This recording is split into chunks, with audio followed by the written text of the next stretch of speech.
Hello everyone, welcome on board, welcome to the career anvil दोस्तों। Para jumble एक ऐसा topic जो aspirants के मन में एक कन्फ्यूजन का भाव क्रिएट करता है, खास करके एग्जामिनेशन या फिर मॉक के टाइम पे। क्योंकि बहुत समय क्या होता है कि ये लगता तो ज़रूर है कि हाँ ये बन जाएगा और आप बना भी देते हो, बट कन्फ्यूजन के कारण वो आपका 2 से 3 मार्क्स या इवन 5 मार्क्स आपके गंवाने पड़ जाते हैं। खास करके वो जो पैसेज वाले वो जो पैराग्राफ वाले आते हैं, jumble words, okay, sorry I mean para jumble. तो इसको देखिए, एक खास अप्रोच से अगर आप सॉल्व करोगे प्रैक्टिस के वक्त भी या फिर एग्जामिनेशन के वक्त भी, तो मैं गारंटी कह सकता हूँ कि ये 5 मार्क्स आप पैराचंबल के बोनस के उठा सकते हो। तो बने रहिए इसी चैनल पे। चलिए फिर शुरू करते हैं दोस्तों। ये क्वेश्चन मैंने लिया है टेक्स्ट बुक के मॉक से, ओके। तो चलिए देखते हैं इस पैराजंबल को हम कैसे अप्रोच करते हैं। देखिए, कोई भी पैराजंबल जो आपको इस फॉर्मेट में दिया गया या फिर एक होता है कि सेंटेंस के फॉर्मेट में दिया रहता है, उसको तोड़ मरोड़ के आपके सामने प्रस्तुत किया जाता है, ओके।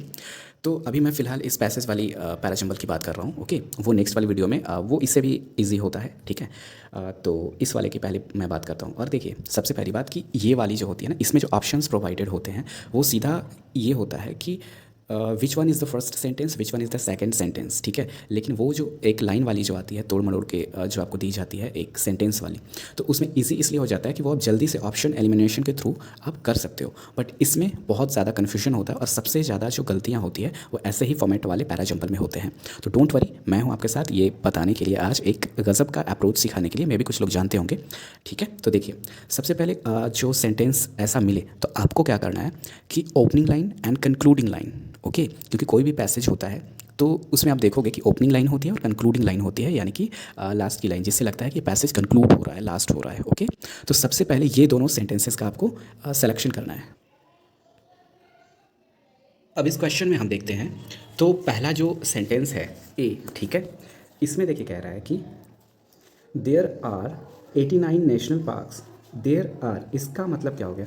इसका मतलब ये है कि इससे पहले भी कुछ लिखा गया है, ठीक है। और ये एज एन एग्जाम्पल या फिर एडिशनल डेटा को प्रोवाइड करने के लिए ये दिया गया है, ठीक है। अब देखिए क्या होता है कि ये हमारा फर्स्ट सेंटेंस या ओपनिंग लाइन नहीं होगा। सिमिलरली ये बी वाले में south Africa has for example, okay. Again ये लग रहा है कि देखिए ये भी एग्जाम्पल की तरह प्रोवाइड किया गया है, ठीक है। ये भी आपका ओपनिंग लाइन नहीं हो सकता है, ठीक। तो ये दोनों एलिमिनेट हो गए, ए और बी। उसके बाद फिर इन इंडिया द पेरियार, देखिए अगेन ये लग रहा है क्या कि इसके पहले कुछ और है, और इन इंडिया ये ऑप्शन सॉरी मतलब एग्जाम्पल की तरह ये प्रोवाइड किया जा रहा है, ये भी एलिमिनेट हो गया, ठीक है। अब देखिए है क्या, अब नेक्स्ट वाले सेंटेंस में चलते हैं। तो many nations have established their tourism sector around their natural wildlife, ठीक है, ये बन सकता है। उसके बाद फिर ई में देखते हैं, India is home to many national parks, ठीक है, ये भी बन सकता है, ठीक है। अब देखिए क्या होता है, सब्जेक्ट में देखिए यहाँ पे इंडिया, ठीक है। अब ये ओपनिंग लाइन की तरह ये भी लग रहा है। अब इन दोनों में से एलिमिनेशन कैसे होगा? अब देखिए, अगर डी और ई की बात करें, इसीलिए मैंने थोड़ा सा कन्फ्यूजिंग ये क्वेश्चन लिया है ताकि अच्छे से ये बता पाऊँ। Many nations have established their tourism, एक मिनट, हाँ जी। तो डी और ई में ये चूज़ करना है कि ये दोनों में से कौन सा हमारा ओपनिंग लाइन होगी, ठीक है। तो ये डी वाले सेंटेंस में लग रहा है कि मैनी नेशंस, यानी कि ये बहुत सारे नेशंस की बात कर रहा है जो कि इस्टेब्लिश किया है टूरिज़्म सेक्टर को अपने नेचुरल वाइल्ड लाइफ के इर्द गिर्द, ठीक है, ऐसा है। तो इंडिया इज़ अ होम, यानी कि ये हमारा लग रहा है कि ओपनिंग लाइन हो सकता है, क्योंकि उसके बाद फिर पता यहाँ पे पहले नेशन की बात की है, यानी कि पूरे वर्ल्ड की बात हो रही है, ठीक है। जिसमें से कि इंडिया, जिसमें से कि इंडिया, ठीक है, ऐसा है ना। तो यहाँ पे देखिए ये श्योर शॉट हो गया कि D will be the opening line. अब देखिए, जब डी ओपनिंग लाइन हो गया फिर टेंशन सारा का सारा दूर हो गया। देखिए कैसे, सॉरी। अब इसके बाद का देखते हैं कि क्या आ सकता है। तो देखिए ये पहला तो ये, सॉरी, अब देखिए इसके बाद जो सपोर्टिंग लाइन आ सकती है वो देखने से ये लग रहा है, देखिए साउथ अफ्रीका, क्योंकि देखिए यहाँ पे सेंटेंस क्या कह रहा था कि मैनी नेशंस, पूरे वर्ल्ड की बात हो रही थी कि बहुत सारे नेशंस, ठीक है, जिसमें से कि एग्जाम्पल बताया है कि south Africa has for example, okay. तो यहाँ पे बी आ सकता है। और भी चेक कर लेते हैं, कोई India is a home to, ठीक है, आ सकता है, बट ये ज़्यादा अप्रोप्रिएट लग रहा है बी, ठीक है। तो यहाँ पे ये बी हो गया। उसके बाद फिर क्या है कि, हाँ अब देखिए ये बी के बाद फिर अब क्या जिक्र कर रहा है कि there are 89, okay okay okay, ठीक है। ये तो बाद में होगा क्योंकि यहाँ से और किसी चीज़ की तुलना है नहीं, ये सीधा फिर आ जा रहा है किस पे, इंडिया पे। ठीक है। तो इंडिया पे डायरेक्ट तो ऐसे नहीं जाएंगे, मे बी ज़रूर कुछ ना कुछ लिंक होगा। तो ये लिंक ये हो सकता है India is home to many, ठीक है। दूसरा लिंक हो सकता है इन इंडिया। तो ऑब्वियसली ये ज़्यादा अप्रोप्रिएट इसलिए लग रहा है क्योंकि मैं बताऊँ तो देखिए एक मिनट, ये सी ज़्यादा अप्रोप्रिएट इसलिए लग रहा है क्योंकि देखिए यहाँ तो एक एग्जांपल था साउथ अफ्रीका का, उसके बाद फिर दूसरा एग्जांपल है आपका इंडिया का, कि जिस तरह से साउथ अफ्रीका का है कि for example many opportunities for tourist to see countries wildlife, उसी तरह से in India Periyar wildlife sanctuary, ठीक है। तो अप्रोप्रिएट लग रहा है, तो ये सी होना चाहिए। उसके बाद फिर जब सी हो गया है तो अब इससे लिंक कौन सा सेंटेंस है, लिंकेज खोजना है अब बस आपको, क्योंकि आपने ओपनिंग, ये मेन टेंशन ये था आपका ओपनिंग लाइन, ठीक है।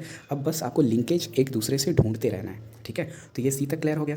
उसके बाद फिर क्या है कि ये इंडिया की बात हो गई। उसके बाद फिर कह रहा है कि India is home to many national park. अब देखिए ये डिटेल थोड़ा सा पढ़ाया है अपना, ठीक है, कि India is home to many national parks and उतना ये, ठीक है, यहाँ तक हो गया। अब कह रहा है कि ये दोनों लाइन में कन्फ्यूजन है, ये लिखे कि ये लिखे। तो देखिए यहाँ पे डिटेल बढ़ा है, लेकिन यहाँ पे डेटा प्रोवाइड कर रहा है कि देयर आर 89 नेशनल पार्क्स। यहाँ कह तो दिया है ज़रूर कि India is home to many national parks, ठीक है, बट यहाँ पे डेटा प्रोवाइड कर रहा है कि कितना, ठीक है, नेशनल पार्क्स तो है बट कितना। तो 89 नेशनल पार्क्स हैं, 13 बायो रिजर्व्स हैं, ठीक है। तो ये डेटा प्रोवाइड करता है। तो ऑब्वियसली इसके बाद ये ई के बाद ये चीज़ फॉलो करेगी, ठीक है, यानी कि यहाँ पे ई, और ऑब्वियसली जो लास्ट की जो चीज़ है, जो कंक्लूडिंग लाइन लग रही है, ठीक है, इसका जो डेटा प्रोवाइड कर रहा है ई का, ठीक है, वो यहाँ पे हो जाएगा जो कि है ए। और ये आपका सॉल्व हो गया क्वेश्चन, ठीक है, पैरा जंबल का। हाँ जी, तो हो गया ना क्वेश्चन सॉल्व, मजाक मजाक में ही। तो ये होता है अप्रोच कि कैसे पैरा जंबल को आप टैकल कर सकते हो, ठीक है। और मैं बताऊं कि अपने शुरुआती दिन में, मतलब अभी चूँकि आपका एग्जामिनेशन में थोड़ा टाइम है, तो प्रैक्टिस कीजिए एटलीस्ट 1 से 2 क्वेश्चंस, ठीक है, ताकि कन्फ्यूजन। दूसरी चीज़ कि अगर आप रीडिंग अगर कर रहे हो, रोज़ रीडिंग की हैबिट है आपकी, रीडिंग के लिए मैंने ऑलरेडी एक वीडियो बना रखी है, आप चेक कर सकते हो मेरे प्लेलिस्ट को, इंग्लिश वाली, ठीक है। तो अगर आप डेली रीडिंग भी कर रहे हो ना, तो ये आपको पकड़ने में बहुत सहूलियत होती है कि कैसे आप एक के बाद एक को लिंक कर सकते हो, ठीक है। तो इसमें रीडिंग का बहुत ज़्यादा ही भूमिका होती है, ठीक है। एक और अप्रोच होती है जो कि मैं अगले क्वेश्चन में आपको बताऊँगा, वो है कि ग्रामेटिकली भी थोड़ा सा, हालांकि उसका ज़्यादा रोल नहीं रहता है, बट कहीं कहीं पर ग्रामेटिकली भी आप उसको ढूंढ सकते हो, ठीक है, कहीं कहीं वो पता चल जाता है आपको, ठीक है। वो सब्जेक्ट वर्ब एग्रीमेंट वाला थोड़ा सा फंडा रहता है, तो वो मैं आपको करके बताऊंगा अगले वाले क्वेश्चन में। तो बने रहिए चैनल पे द करियर एनुअल पे, ठीक है। और अगर वीडियो अच्छा लगा तो लाइक शेयर एंड सब्सक्राइब कीजिए, और साथ ही अपने जो भी रिलेटिव्स या फिर फ्रेंड्स जो भी प्रिपरेशन कर रहे हैं एग्जामिनेशन की, ठीक है, तो उन तक ये वीडियोज़ ज़रूर पहुँचाइए, और बने रहिए चैनल पर ऐसे ही निरंतर वीडियोज़ के लिए। Okay, then take care, bye bye.